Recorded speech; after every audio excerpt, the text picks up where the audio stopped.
I didn't believe in possession. I thought that it was something that happened to other people, like in horror movies or in old stories. Then, I started waking up with injuries that I just couldn't explain. And one morning, I found a message written on my bathroom mirror telling me to get help. The worst part is, I still don't know if that message was meant for me or for whatever lives inside of me.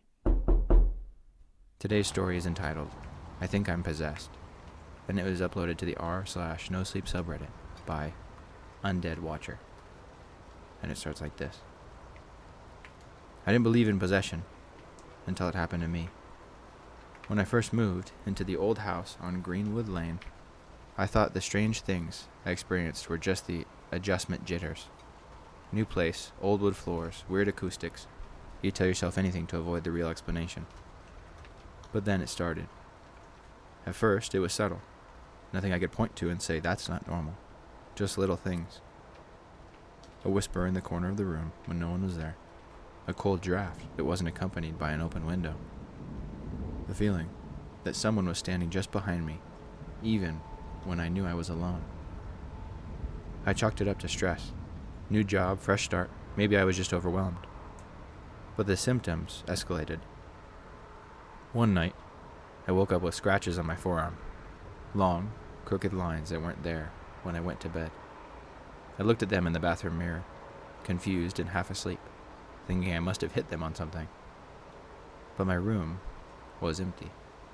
No furniture at arm's reach. That same week, I started waking up in strange positions. Legs tangled in blankets I didn't remember arranging, my shirt inside out. One morning I woke up sitting upright, staring at the ceiling with my heart pounding, even though I was sure I had just closed my eyes to sleep. I mentioned these things to a couple of close friends. That's insomnia, one said. The other ended up trying to tell me it was anxiety. Maybe you're just not used to living alone. They didn't believe me, and honestly, in my rational moments, I didn't blame them. Until the whispering started. It began quietly, barely audible, like someone speaking on the edge of hearing. I'd be brushing my teeth or just making coffee in the morning, and I'd hear what sounded like someone calling my name. Just once at first. Then again. And again. At night, it got worse. I'd lie in bed and hear breathing. Not loud, just enough to make me look over my shoulder. One night, I finally spoke aloud, choking on my fear. Who's there? There was a silence at first, but then, a voice. Not loud and not clear, but unmistakable. It sounded like someone else breathing through my mind. It wasn't my voice, and it wasn't human. After that night, things got worse. My dreams felt like memories that weren't mine. I saw places I'd never been. Dark hallways, rooms with doors I couldn't open, faces I couldn't fully make out. They felt too real. Too real.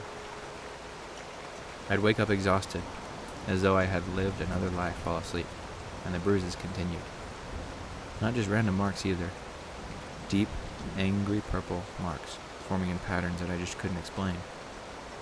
I started recording myself at night. I figured if something was happening, I could catch it on camera.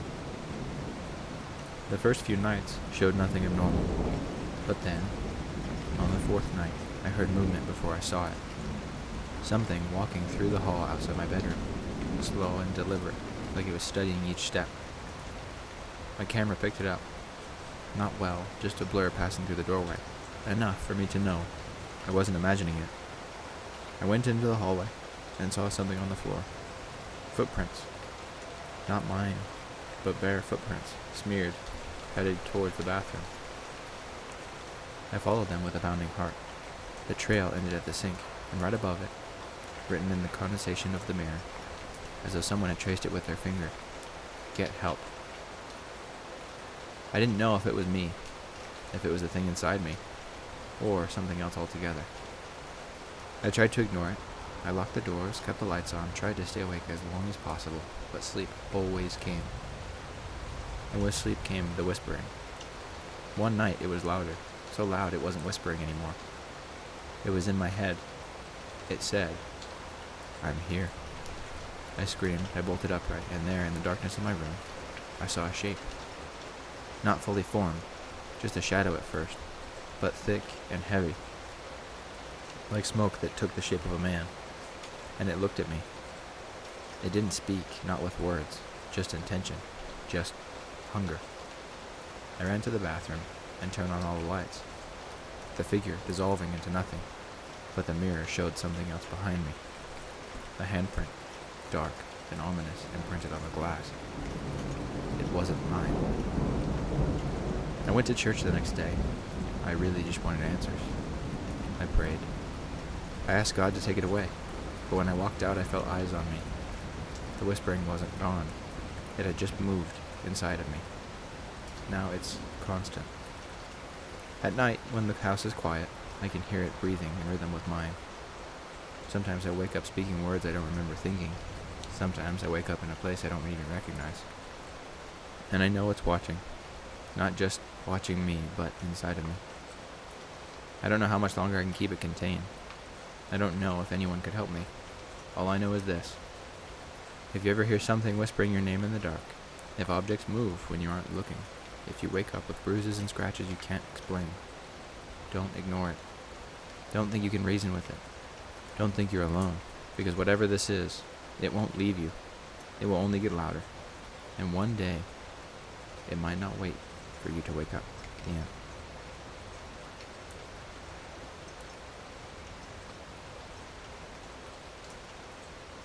I like that story a lot. I think the protagonist went into something good towards the end of the story. That you shouldn't ignore these things. That you should get help if something like this is happening. But we didn't really see a whole lot of that actually implemented in the story.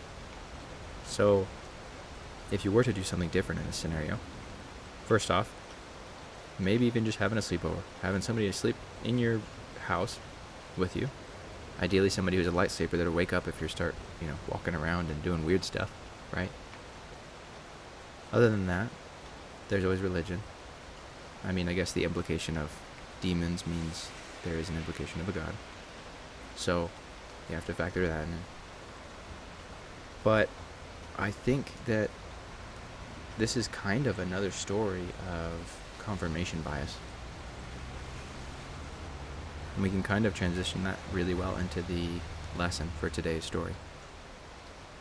I think a lot of times, well, all of the time, we end up seeing and finding what we want, right? We have to understand that our will and what we desire is heavily influencing on our surroundings. Especially in today's world, where there's so many algorithms on everything that we use designed to keep us engaged for as long as possible. So the odds are, if we're thinking something, our phone or our computer or anything else is, going to show us more of that thing. I think if you hear a bump in the night, and from then on you think, oh yes, there's someone in the house, you're going to keep psyching yourself up, and you won't be able to stop hearing things. You won't stop hearing and noticing all of these little things that were always there. It's just because of one thing that worked in super well that you just couldn't let go. And that's not to say that, you just have schizophrenia or you're crazy, right? There are people that do hear things. There are actual times when someone is in your house. That's not the point of what I'm getting at. But what I am saying is, in life, you get out of things what you put into things. It's real simple. It's kind of like with math, right? If you have 2 + 2, it's always going to equal 4. Now, maybe it's the first time you've ever done that equation, but if you do it correctly, you're going to get 4, right? That's just obvious. So if you start hearing things and you start devoting more and more time and energy towards it, what is it going to net? What is it going to get you? What is it going to solve? Again, I'm not saying there aren't people out there who don't need help and that do need help. There is a lot of people out there who do need a lot of help. My point is, be careful as to what you're giving your energy. You only have so much of it. You only have so much time in the day. So you have to be careful. Because some things that you give energy, they just keep taking in. Before you even realize, you have no more time or energy or effort or any other ability to do anything else but worry. But be anxious, but be depressed. a lot of these things are kind of like a downward spiral, and if you don't get help to break the spiral, you just get locked in and you go further and further and further and further until there's not much of an escape. But I know there's always an escape. It just becomes harder. Now with that, if you need help, if you feel as though you're in this downward spiral, please reach out to someone. Please reach out to a friend, a loved one, anyone.